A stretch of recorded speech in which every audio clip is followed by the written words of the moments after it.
한미수 대변인 또 오늘 길게 말씀하셨으니까 민주당 얘기를 또 해야겠네요. 민성기 의원, 지금 민주당 상황은 어떻습니까? 내분이 격화하고 있습니까? 잠시 숨고르기에 돌아간 듯한 국면입니까? 뭐 내부는 갈수록 격화하고 있지만 이게 뭐 단기간 내에 이렇게 탁 해결하기가 대단히 어렵죠. 이재명 대표의 거취 문제가 걸려 있기 때문에 본인이 결단하지 않는 한 단번에 해결하기는 대단히 어려운 문제이기 때문에 오늘도 격화가 되고 있고 그래도 아직은 그 내용 사태 초입에 불과하다 저는 이렇게 생각합니다. 그렇죠. 공개적으로 이재명 대표를 비판하는 의원들이 이재명 대표 공개적으로 당신이 대표직에서 물러나야 합니다라고 요구하는 의원들이 있습니까? 공개적으로는 없죠. 얼굴을 내놓고 요구하는 의원은 이상민 의원이 예. 전에 얘기한 적이 있죠. 기소되면 예. 당원 당규에 따라서 대표직을 내려놓고 법원에 혼자 가야 된다 이런 취지의 얘기를 한 적은 있습니다. 자, 지난주에 제가 방송을 해드리면서 서른 의원, 비명계의 대표적인 의원인데 서른 의원과의 전화통화 내용을 여러분께 말씀을 드리면서 3월 2일을 주목해야 한다. 제가 서른 의원이 3월 2일이 되면 제가 말하겠습니다라고 이야기를 했었는데 오늘이 3월 2일 아닙니까? 그래서 오전에 전화통화를 했더니 서른 의원이 한 걸음 약간 물러선 듯한 느낌을 보였습니다. 지금 나서기에는 부담스러운 상황이다. 일주일만 더 상황을 지켜보겠다. 지금 나가서 이야기하면 가령 될 일도 안 되는 그런 상황이 됐다라고 하는 건데 또 일각에서 전해지기로는 서른 의원이 또 다른 언론과의 인터뷰가 오래전에 예정됐던 게 오늘 저녁에 있는 것 아니냐. 그러면 그 자리에 나가면 얘기하는 것 아니냐라고 하는 논란이 있는데 모르겠습니다. 하여튼 저하고 통화에서는 저렇게 이야기를 했거든요. 일주일 정도 더 지켜보겠다. 그런데 분명한 것은 친이재명계, 이재명 대표와 가까운 의원들 그리고 이재명 대표를 아주 강하게 지지하는 당원들 사이에서는 지난번 체포동의안 표결 당시에 찬성표, 기권표, 무효표 저는 오히려 그 무효 논란이 있었던 두 표를 썼던 의원들이 오히려 가결표를 던진 의원들은 누군지도 모르고 표가 공개도 안 됐고 글씨체도 공개가 안 됐는데 그 무효표가 돼서 논란이 됐던 의원 2명은 그게 모르겠습니다. 자기의 글씨체로 안 썼을 가능성도 있습니다만 오히려 그 두 의원을 향한 이 공격과 비판이 상당히 많은 것 같은데요. 일단 저는 그 결과는 예. 저도 그때 지켜보고 있지 않습니까? 했는데 상당히 놀랍고 당원들 특히 대표나 민주당을 아주 열성적으로 지지하고 사랑하는 당원들 입장에서는 저는 상당히 충격도 받고 실망하고 이게 분노로 지금 표출이 되고 있는 것 같습니다. 그러다 보니까 이제 많은 인터넷 게시판에 본인들의 의사를 올리는데요. 하지만 제가 볼 때 이게 색출이 가능한 문제도 아닙니다. 왜냐하면 그 무기명 비밀 투표는 어떻게 색출할 수 있겠습니까? 그래서 어제 그제죠. 당대표 주재에 이제 고위전략회의 끝나고 당대표의 메시지가 나갔습니다. 그래서 이런 거는 바람직하지도 않고 자제돼야 된다 얘기를 했는데 저 역시 당의 대변인으로서 이제 우리 많은 지지자분들께 실망드린 부분은 정말 죄송스럽게 생각합니다. 하지만 그 또한 당에 있는 의원들의 의견을 표출한 건데 지금 이런 상황에서 색출을 한다고 이렇게 뭐 이름을 명단을 올리고 또 필체까지 찾아보겠다는 건 실제 가능하지도 않고 오히려 이게 당의 내분을 또 촉발시킬 수 있기 때문에 자제하는 게 맞다는 생각을 하고요.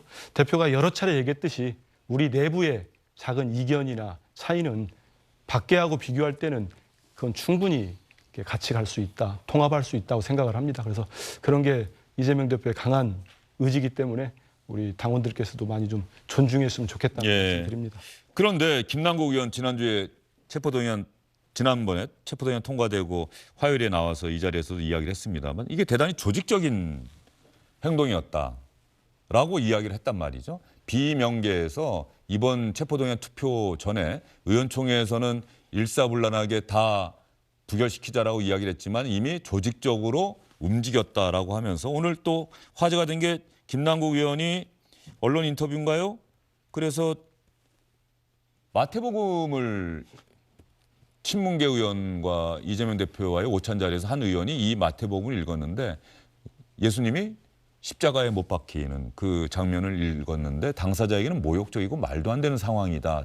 당을 위해서 희생해야 되는 것 아니냐는 취지로 이 마태복음을 읽었는데 대단히 모욕적이고 말도 안 되는 상황이다.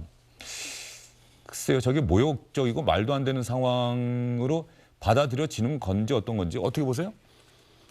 물론 저도 상황을 들었습니다. 예. 들었고 이 체포동의안 표결 전에 듣긴 했는데 당시 이제 의원들 여러 분 계셨던 걸로 예. 들었습니다. 근데 한 의원께서 실제로 저 부분을 읽었다고 하고 당시 분위기는 대단히 어색했다고 합니다. 왜냐하면 다른 이제 그 모임을 주도했던 이제 비명계죠. 친문이라고 할까요? 의원도 좀 과하지 않느냐 이런 반응을 보였다고 저도 후일담 비슷하게 들었는데요. 전 그런 생각을 해봅니다. 오늘 이제 뭐 본인이 실명으로 인터뷰까지 하셨으니까 비명계죠. 대표적인 이상민 의원께서 라디오 방송인가 나와서 본인에게 어떤 분이 전화가 와서 누군지는 밝히지 않았습니다.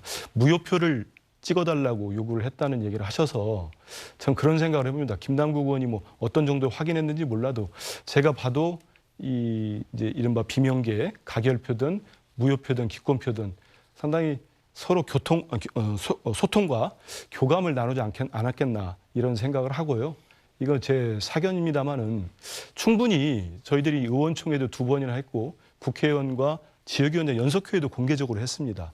여러 차례 큰 회의, 단위가 있었거든요. 그렇다면은 이게 본인은 가결표를 던지겠다든지 난 이게 정말 체포동의안에 부표를 행사하는 건 맞지 않다, 반대하는 것.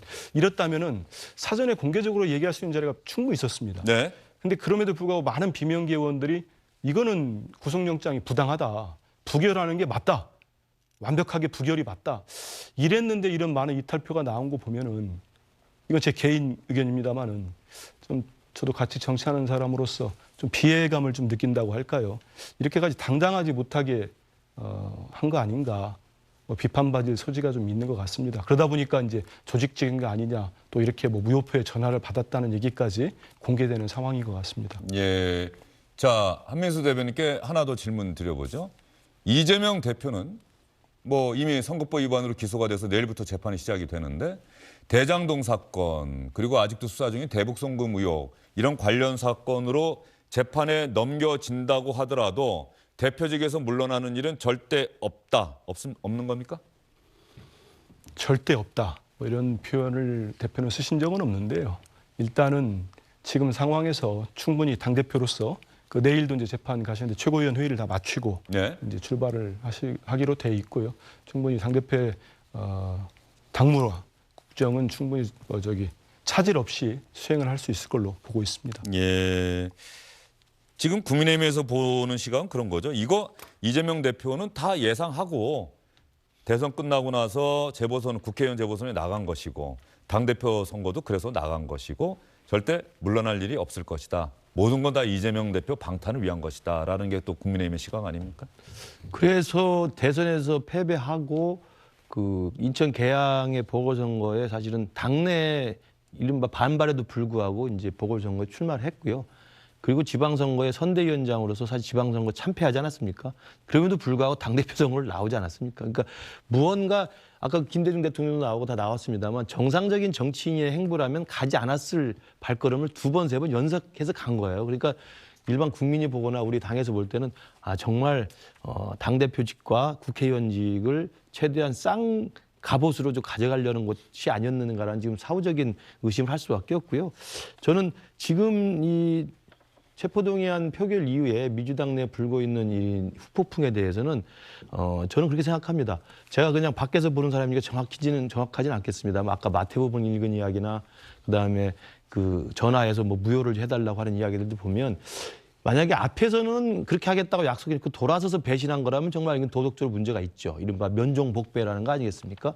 그런데 제가 볼 땐 그런 것보다는 더 중요한 원인은 이재명 대표가 그런 움직이고 갈등하는 그 비명계 의원들의 마음을 제대로 사지 못한 것이 저는 가장 첫 번째 원인이다. 마음을 사고 그분을 설득하고 그분을 정말 진정으로 마음의 편을 삼아서 확보했다고 한다면 어떻게 그런 일을 앞에서는 하겠다고 하고 뒤에서 돌아서서 하겠습니까? 제가 볼 때는 마음을 사지 못한 이재명 대표의 리더십이 저는 우선 지적을 받아야 될 일이고요.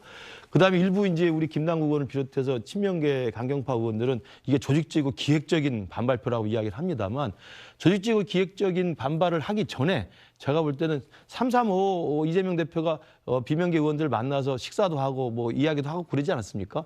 그때 저는 아까 마태복음 읽었던 것처럼 그때는 사적인 자리니까 이러저러한 문제 제기를 했을 거라고 생각합니다.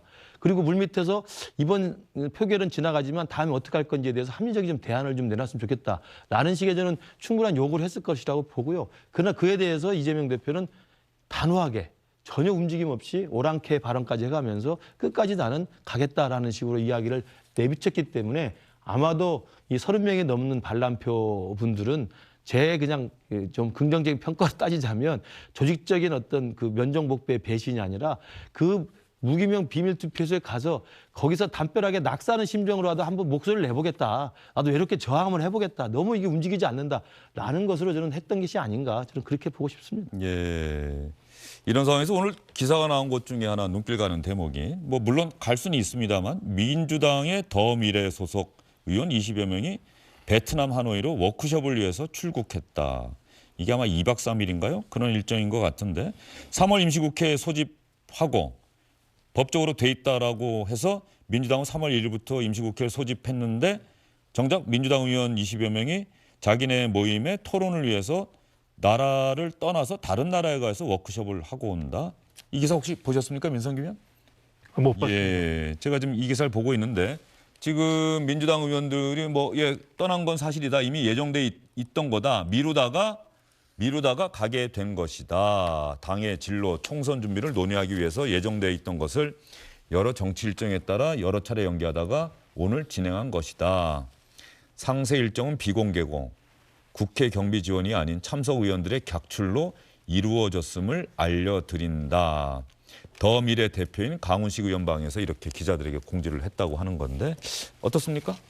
말이 안 되는 거죠. 지금 여야가 그 야당 대표의 체포동의안을 놓고 첨예하게 맞붙고 있고 그것 때문에 방탄국회 논란이 국민들한테도 다 확산돼 있는데 3월 1일 공휴일임에도 불구하고 3월 1일부터 다시 3월 달 임시회를 열어서 지금 개회를 해놓은 상태 아니겠습니까? 그런데 막상 어제 3월 1일입니다만 국회에서 민주당 한 것은 아무것도 없습니다.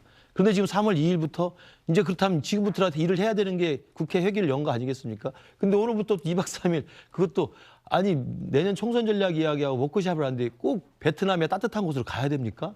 이건 제가 볼 때 말이 안 되는 거죠. 저는 지금 민주당 내에서 이 임시국회 회기라고 하는 국회 회기라는 것을 정말 여론만 놓고 일을 하지 않는다는 것을 정말 단적으로 보여준 사례라고 보고요. 이런 상황에서 일을 해야 되니까 회기를 열 수밖에 없다고 하는 이 볼멘 소리가 과연 국민들에게 설득이 되겠느냐. 저는 정말 뭐 우리 한민수 대변도 계십니다만 지금 가신 분들이 어떤 부인지 모르겠습니다만 정말 좀 혹독한 비판에서 벗어나지 못할 거라고 생각합니다. 대변인이시니까 기자들이 물어보면 오늘 말 많이 했다고 얘기하셨는데 또 얘기해야 됩니까? 예. 근데 물론 아까 말씀하신 예. 대로 뭐 사비로 하고 각출도 하고 미리 잡힌 일정이 여러 번 미뤄졌다고 합니다만은 제가 볼 때도 임시회 열었고 했는데 이렇게 의원들이 해외로 나간 거는 비판받을 여지가 많고 좀 부적절하다고 생각합니다. 더미래 구성된 그 구성원들이 대체적으로 어떤 성향의 의원들로 좀 분류가 되는 거죠? 다양한 이제 계파들이 있고 다양한 성향의 의원들이 있을 텐데 예, 이게 원래 더 좋은 미래입니까? 원래 이름이? 예 맞습니다. 예. 예. 뭐 아시지 않습니까? 예. 그래서 예. 예. 뭐 중립 성향이랄지 이런 예. 분들이 되게 합리적인 분들이 많이 있는 걸로 알고 있는데 이번 판단은 아무리 저기 잡힌 일정이고 미룰 수 없다 하더라도 국민 눈높이를 본다면 이렇게 하지 마시고 국내에서 충분히 워크숍을 하는 게 좋지 않았었나 그런 그렇죠. 생각이 듭니다. 예. 이해는 합니다만 이게 이해를 한다고 하는 것이 모든 것을 다 받아들여 준다는 것은 절대 아니지 않습니까? 이해는 합니다만 뭐 여러 차례 연기됐고 어쩔 수 없다. 사전에 일정 예정이 됐던 것이다. 그러나 상황이 이재명 대표를 위한 방탄국회가 아니냐는 논란이 여당으로부터 나오고 있는 상황에서 민주당은 아니다. 법적으로 3월 국회는 하게 돼 있다라고 해서 3월 1일부터 했는데 정작 평일이 시작되자마자 의원들은 외국으로 세미나를 위해서 외국을 떠났다. 뭐 짧은 기간이라고는 하더라도 그 부분에 대해서는 아마 국민들에게 좀 설명하고 납득하기가 좀 쉽지 않을 것 같다는 생각이 좀 듭니다. 예, 알겠습니다. 안녕하십니까, 주영진입니다. 더 많은 뉴스와 라이브 이벤트를 보고 싶으시다면 화면 오른쪽을 눌러서 구독해 주시기 바랍니다. 저희 SBS 앱을 다운로드 받으시면 뉴스 속보 알림도 받아보실 수 있습니다. 텔레비전으로도 SBS 뉴스, 유튜브로도 SBS 뉴스 잊지 마시기 바랍니다.